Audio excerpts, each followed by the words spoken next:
Okay, today I'm going to be talking about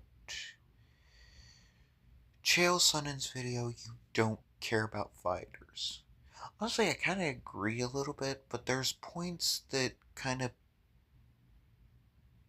just don't make sense. First point, I would say, is the International Fight League, if I remember right. The IFL. It was a promotion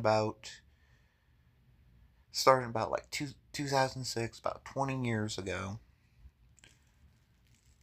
And one of their marketing claims was they were going to be the Pro Fighter League. Like, not like that, but like they were going to be for the fighters. And they went under. That one was a little bit of a cop out because they weren't probably the best business wise, like at all.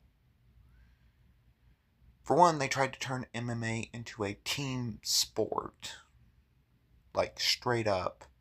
They were apparently burning through money. Uh, yeah, forget who, but somebody. I'm probably gonna have to do a deep dive. Somebody said that they got a pay raise by basically chastising them because they got like a knockoff Britney Spears to perform live. And, like, not to mention, they had the great idea to try to go directly at the UFC. Not really a good idea.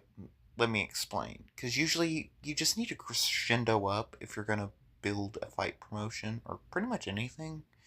And they just decided to just throw money UFC at the UFC. And then this does beg the question. Secondly, how do you support, like, if you're a true believer, you care about the fighters, you want the sport to be clean on their end, and all that, how do you go about it? You could not watch the UFC specifically, but let's be honest, aren't most of the promotions in some way they do the fighters dirty? ONE FC's currently suing Rotang, and it kind of seems like he may be on the right. PFL, which merged with Bellator, or Bottom Out, if I remember right. Bottom Out kind of merged the rosters. Has been having issues with paying out, especially the $1 million like tournament wins. Ryzen, I don't know.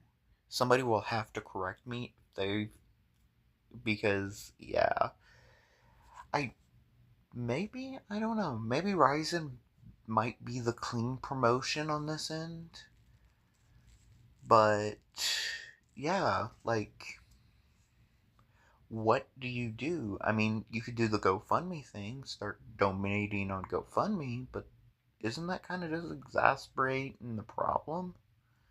Like, what is the surefire way to show that you care? And that's a question that he never asked in the video. He never answered in the video. He just kind of chastised. Personally, the biggest point he didn't even make is usually with the fouls. Like, I get it, people don't understand. Like, it's pretty easy to not understand that a lot of stuff is intentional. But, like, the one thing that comes to mind, some people were like, oh, he should have kept, Tom should have kept going. Some people have made some stuff up. I didn't really keep too much track on it. And then you hear a peep when Gaethje eye pokes Patty like 5 times. I believe it was like 5 at least. But yeah, nobody heard a peep, even in the media, even where But yeah, how do you show? And then there's the other one with like the Oscar De La Hoya, because I believe he's on there. Which, and again, how if there's a promotion that's pro welfare of the fighter, how do we know they're not just BSing us? Like,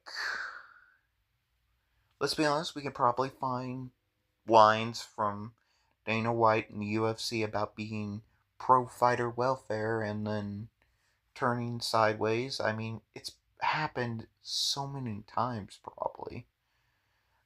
It's like.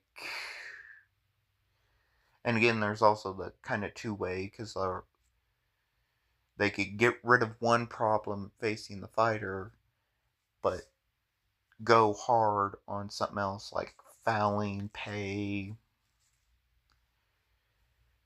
that sort of thing. And if I remember right, wasn't Oscar De La Hoya the Golden Boy, that Golden Boy promotion that kind of, let's be honest, if I remember right, they charged for a pay-per-view, but yet had, I believe, 6 amateur fights and Chuck Liddell who should not have been in there with Tito Ortiz. Like a retired Chuck Liddell. CT honestly seemed like it was hitting him. It was a borderline organized beating.